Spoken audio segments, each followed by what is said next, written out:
Stop for a second. The most dangerous weapon in this war may not be a missile, a mine, or a warship. It may be a narrow strip of water most Americans never think about until it starts reaching into their paycheck, their gas bill, and the stability of the global economy.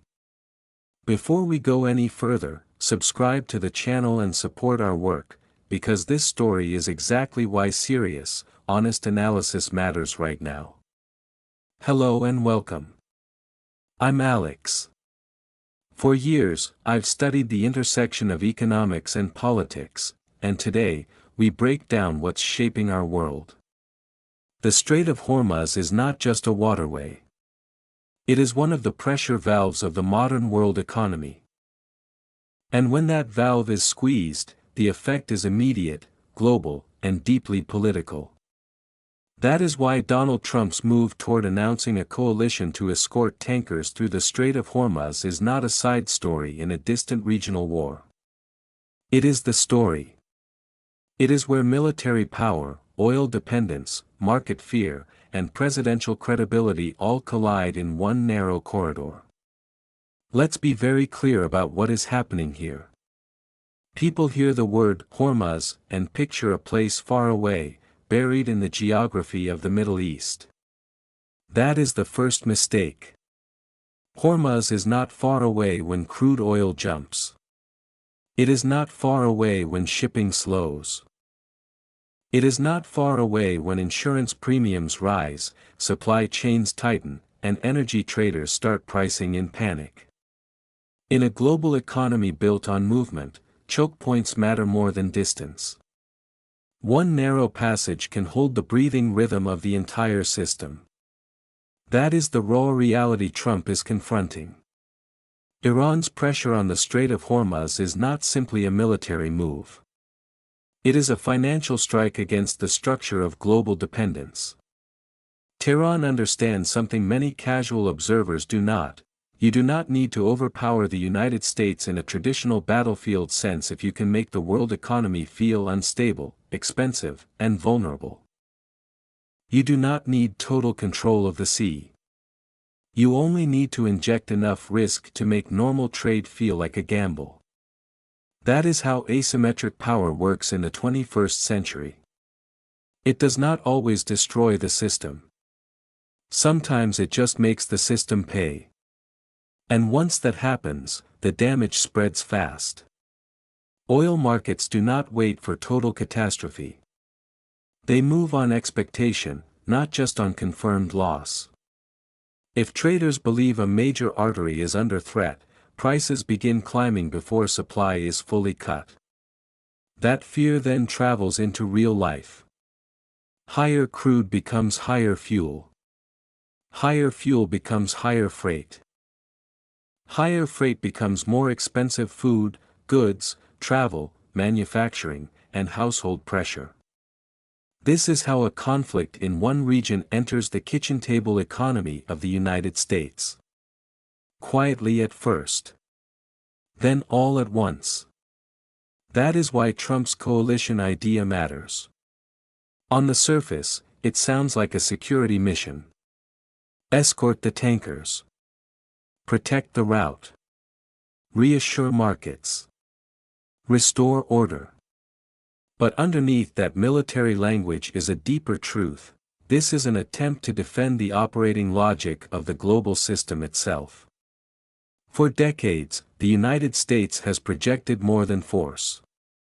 It has projected reliability. It has sold the idea that major trade arteries would remain open, that the world economy would not be held hostage by coercion, and that American power could still anchor commercial stability when the system came under stress. Now that promise is being tested. This is where the issue becomes larger than Trump, larger than Iran, and even larger than the current war. The fight over Hormuz is really a fight over who gets to impose costs on the world. Iran is saying it can weaponize vulnerability. The United States is trying to prove it can still neutralize that threat. But here is the strategic complication: once America moves from deterrence to escort operations, it is no longer making an abstract promise of order. It is assuming direct responsibility for keeping the artery open under fire. That raises the stakes dramatically. Because if the coalition works, Trump can claim he restored movement, stabilized markets, and reasserted American leadership. But if it falters, if shipping remains paralyzed, if tankers are hit, if oil keeps climbing, then this becomes something more damaging than a naval challenge. It becomes a public demonstration that the world's leading power can still project force, but may no longer control the system-wide consequences of escalation. And that is the deeper reason Americans should care. This is not just about ships in a distant passage. It is about whether the structure that underpins energy prices, consumer confidence, and global stability can still be defended without pushing the world into an even more dangerous phase. The Strait of Hormuz may look like geography. In truth, it is power made visible. And right now, it is the narrow place where economic fear, military risk, and political leadership are being put on trial in front of the entire world. Trump's coalition plan, power move, pressure campaign, or strategic gamble. Donald Trump's coalition plan is not just a naval proposal. It is a test of political force. It is a test of whether the United States can still command alignment after choosing escalation first and consultation second. And that is why this moment matters so much. On paper, escorting tankers through the Strait of Hormuz sounds practical, even responsible. In reality, it is something far more revealing. It is Trump trying to turn a crisis he helped intensify into a display of control, credibility, and leverage. At the center of this move is a very simple calculation. Trump understands that military strength only matters politically if it produces visible order. If the Strait of Hormuz remains choked, if tankers keep hesitating, if oil markets stay on edge, then the image of American power begins to separate from the reality of outcomes. That is a dangerous place for any president, especially one who has built his political identity around dominance, decisiveness, and the promise that strength solves problems.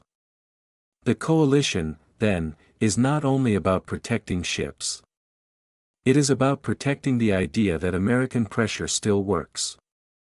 But this is where the deeper problem begins. Trump is asking allies to step into a mission shaped by a war they did not launch, under terms they did not design, in a crisis whose boundaries remain dangerously unclear. That is not classic coalition building. That is strategic compression. Washington wants military legitimacy, burden sharing, market reassurance, and deterrence all bundled into a single act. It wants others to help absorb the cost of stabilizing a corridor that has become explosive precisely because the wider regional war has not been contained. This is the power move at the heart of the plan. Trump is effectively telling the world, if you depend on the energy that flows through this corridor, then you should help secure it. In transactional terms, that argument has force.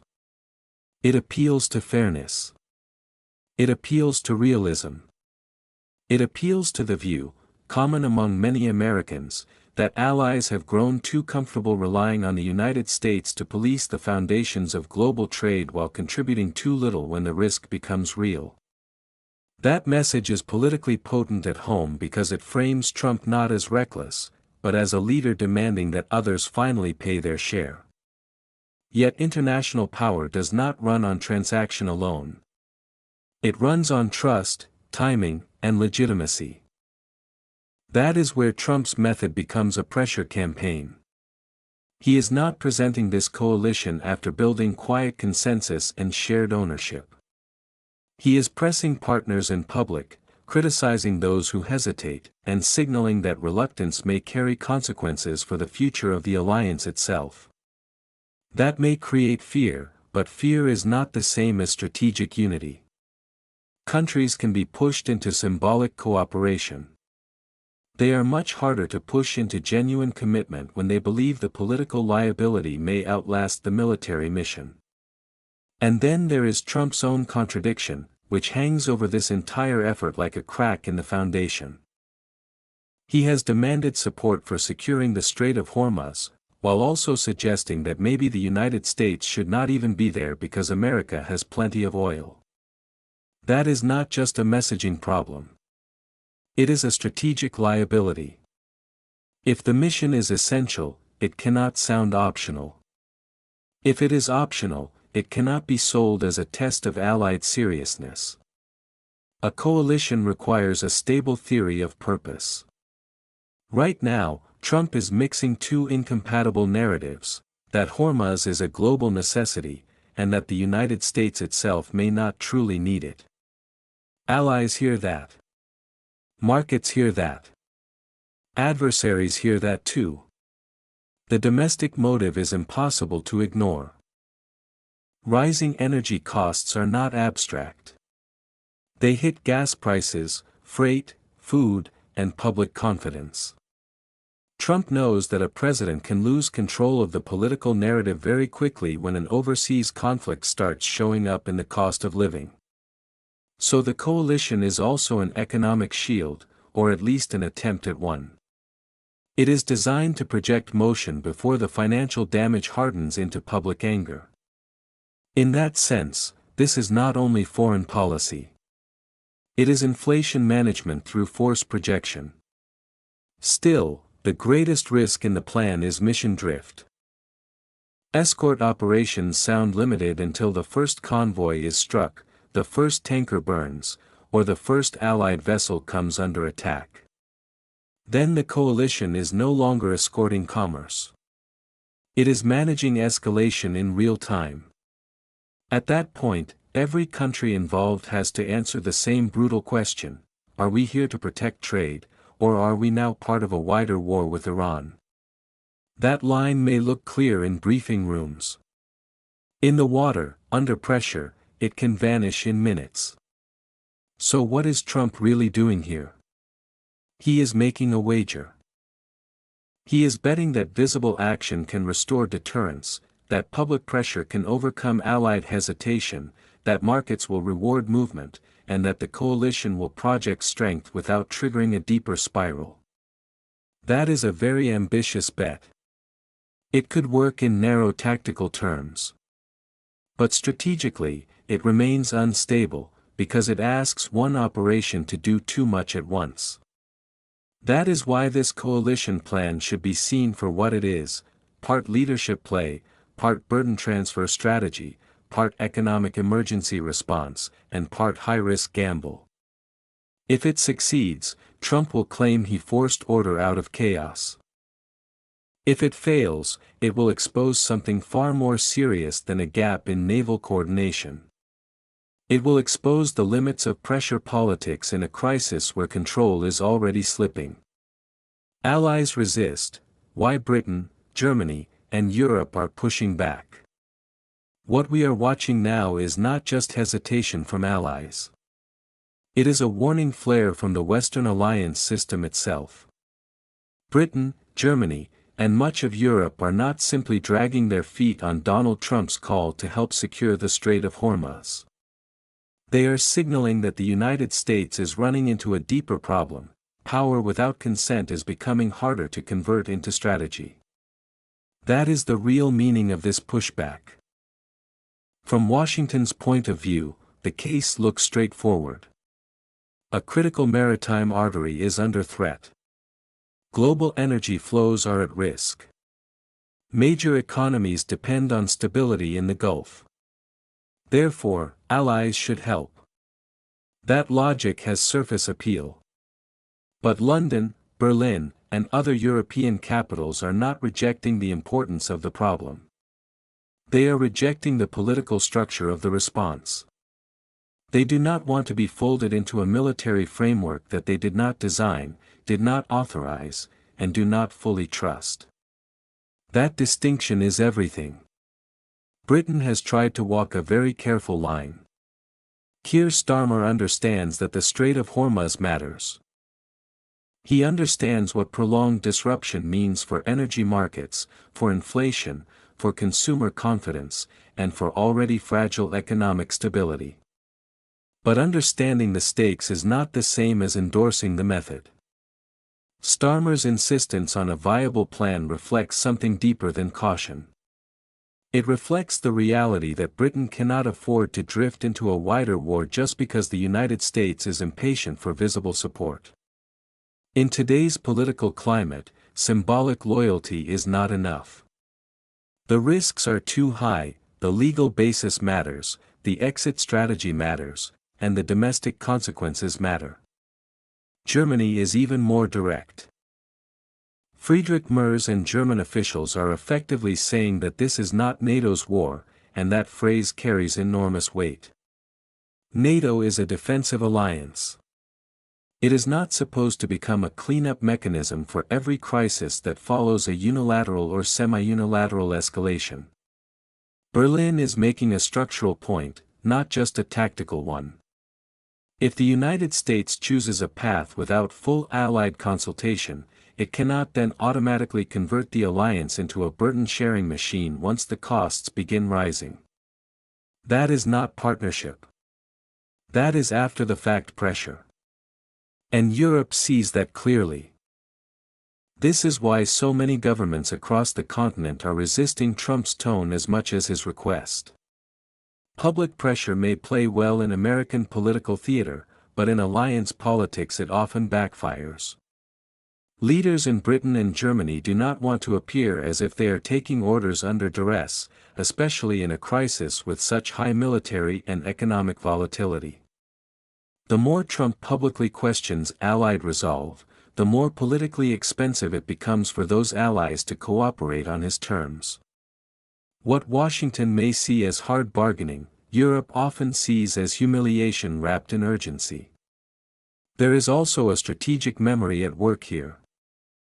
Europe has lived through too many moments when military action in the Middle East was sold as limited, necessary, and manageable, only to become prolonged, destabilizing, and politically poisonous. That memory has not disappeared. It shapes how decision-makers in London, Berlin, Paris, and Rome now assess risk. Once ships are deployed into an active confrontation zone, the mission rarely stays as narrow as the original press statement. A convoy can become a clash. A deterrent posture can become combat exposure. A temporary measure can become an indefinite commitment. This is where Kaja Kallas and other European voices become important. Their language points to de-escalation, diplomacy, and controlled engagement, not military enthusiasm. Even where there is openness to discussing maritime protection, it is framed in defensive and limited terms. Europe is trying to separate the need for economic stability from the danger of political ownership. That is a narrow path, but it is a rational one. There is a larger lesson here for American viewers. Alliances do not fracture only when countries openly break apart. They also weaken when they stop sharing the same definition of the crisis. Right now, the United States sees Hormuz as a test of resolve and order. Much of Europe sees it as a byproduct of a wider war that is already expanding too fast. Those are not small differences in emphasis. They are differences in strategic worldview. And when worldviews split, joint action becomes thinner, slower, and more conditional. That has real consequences for American power. For decades, one of the greatest strengths of the United States was not just that it had the strongest military. It was that allies believed Washington could turn strength into coordinated action.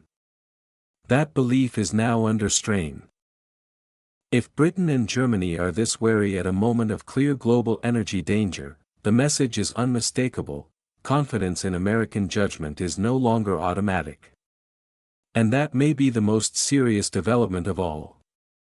Because when allies stop resisting the enemy and start resisting the framework of American leadership itself, the problem is no longer confined to one waterway, one war, or one president.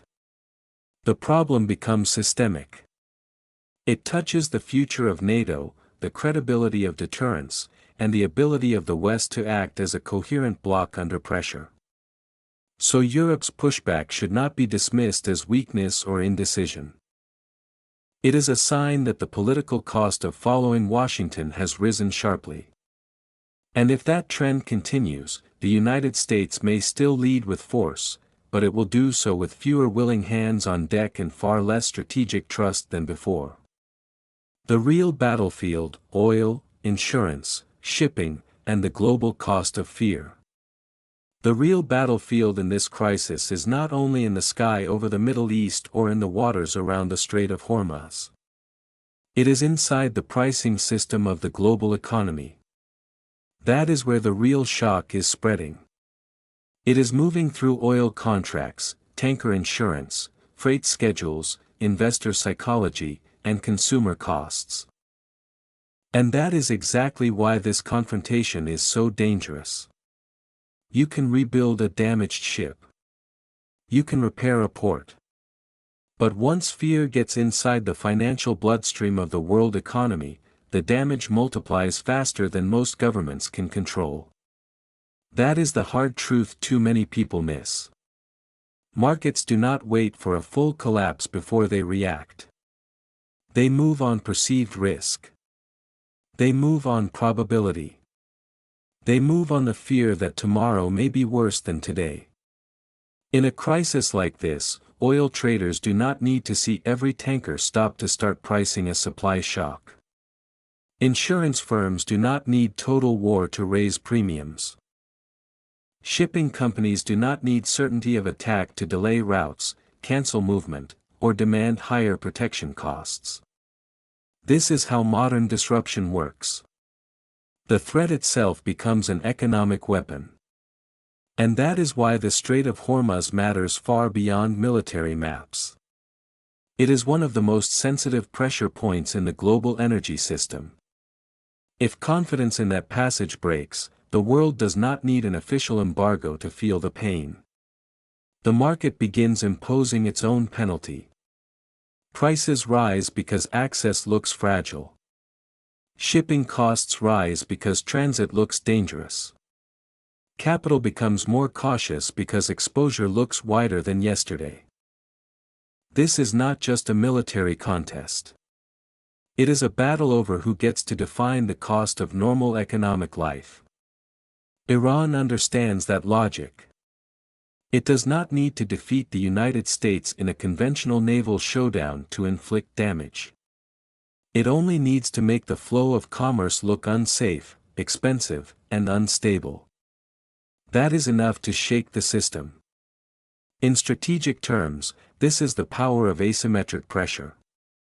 A weaker actor can still impose serious costs if it can target the arteries that stronger actors depend on.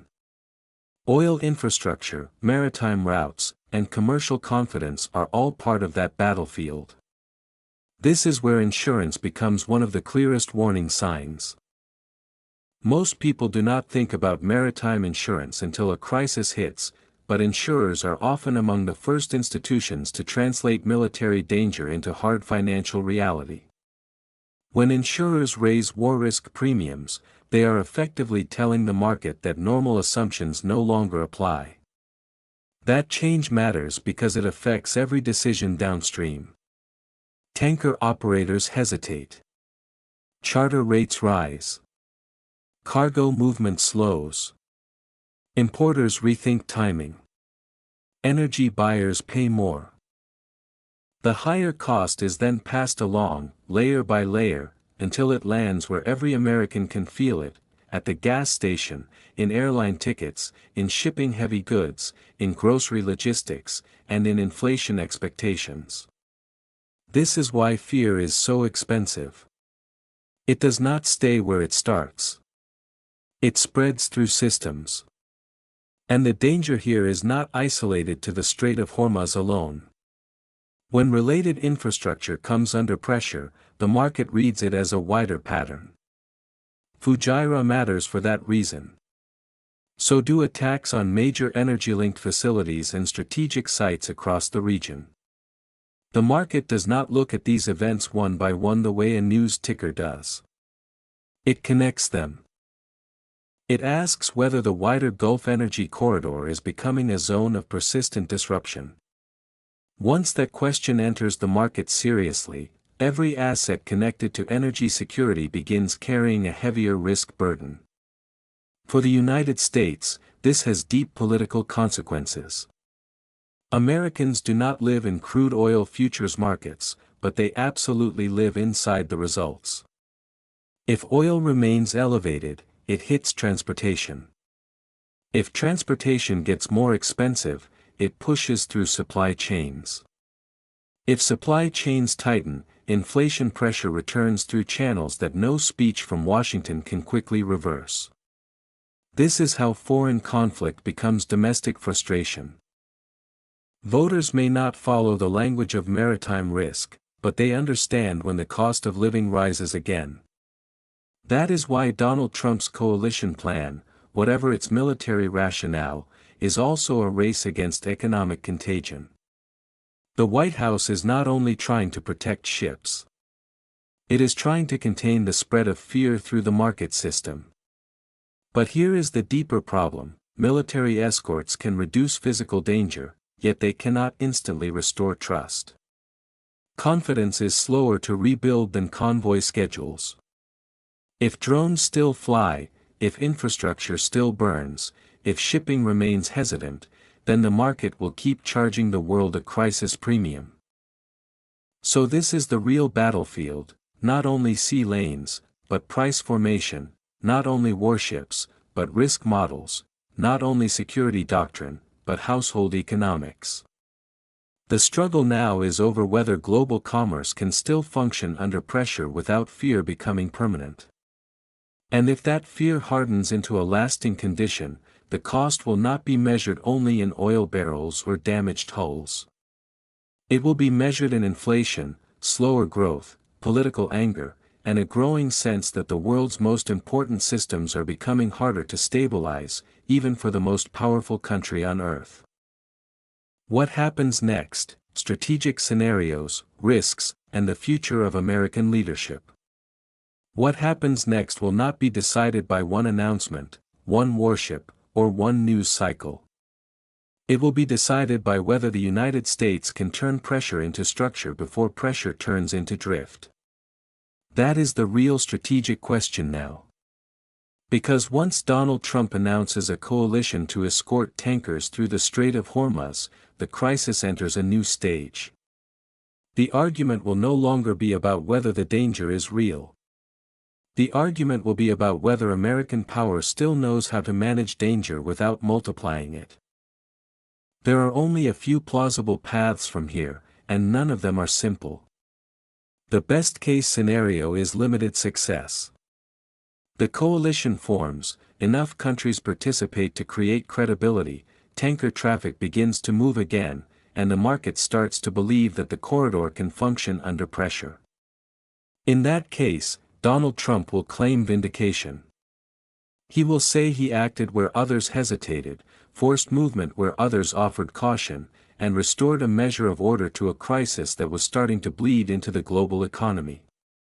Politically, that would strengthen him. Strategically, it would send a message that the United States can still organize action when the system is under strain. But even that best-case outcome would not be a true resolution. It would only be a managed pause in a larger confrontation. The second path is more dangerous and, frankly, more realistic than many officials would like to admit. The coalition begins operations, but the mission runs into the brutal logic of escalation. One tanker is hit. One escort vessel takes damage. One missile, drone, or mine attack breaks the illusion that a maritime mission can stay neatly separated from the wider war. Then everything changes. The coalition is no longer protecting commerce. It is now part of a live conflict environment in which every defensive act can trigger a new round of retaliation. At that point, countries that joined for stability may start looking for exits, while Washington faces pressure to go harder, faster, and broader. That is the trap built into this mission. The line between deterrence and direct involvement is thin, and in wartime it often disappears without warning. There is a third path that may be the most likely in the short term: partial movement, permanent anxiety. Some tankers get through. Some companies remain cautious. Oil comes off panic highs but stays elevated. Insurance costs remain heavy. Freight risk stays high. Markets settle just enough to avoid outright shock, but not enough to restore normal confidence. That kind of outcome would be politically deceptive. It would allow everyone to claim something, yet solve very little. Donald Trump could point to ship movement as proof of leadership. Europe could say it avoided full military entanglement. Iran could still show it imposed global costs without needing total control. And ordinary people would still pay the price through a more expensive and more fragile economy. There is also the possibility of a narrow diplomatic opening, even if it happens behind closed doors and far from public view. History shows that bitter enemies do sometimes search for limited arrangements when the cost of chaos becomes too high. Not peace. Not trust. Just boundaries. Just enough restraint to keep the system from collapsing further. If back-channel communication reopens, if the coalition becomes leverage rather than a permanent war structure, then this crisis could still be pushed away from the edge. But that requires discipline, and discipline is exactly what this moment has been lacking. That is why the future of American leadership is tied so directly to what comes next. This is not just a test of strength. It is a test of control. Can Donald Trump define a mission that is clear enough for allies to support, limited enough to prevent drift, and credible enough to calm markets? Can he show that power is more than spectacle? Can he prove that sending ships is part of a strategy, not a substitute for one? That is the standard history applies to great powers. Not whether they can act, but whether they can act without losing command of the consequences. The United States still has overwhelming force. No serious person doubts that. But force alone does not secure order anymore. Order now depends on alignment, credibility, and the ability to keep economic fear from hardening into geopolitical fracture. That is a much harder challenge. And Europe faces its own reckoning as well. Keir Starmer, Friedrich Merz, and other leaders may resist being pulled into Donald Trump's framework, but they cannot escape the reality that the Strait of Hormuz matters to their economies, their citizens, and the future of Western stability. So the central question for them is not whether they like this crisis. It is whether they can shape it without being consumed by it. This is where the story becomes bigger than one coalition. The future of American leadership will be judged not by how loudly Washington demands support, but by whether it can restore order without destroying trust. If Donald Trump succeeds, he will show that the United States can still anchor the global system under pressure. If he fails, the world will see something far more consequential than a troubled escort mission. It will see a superpower that can still move first, still strike hard, still command attention, but no longer automatically command confidence. And once that confidence begins to break, the cost is measured not only in markets or alliances, but in the long-term weakening of the very order America once defined. In the end, this story is not only about Donald Trump, the Strait of Hormuz, or a coalition of warships. It is about what happens when power is tested under pressure and every decision begins to carry consequences far beyond the battlefield. Trump entered this moment trying to project strength, restore order, and prove that the United States could still control a global crisis through force and urgency. But the deeper story revealed something more complicated. Power is never just about military reach. It is also about credibility, restraint, trust, and the ability to align others behind a clear purpose.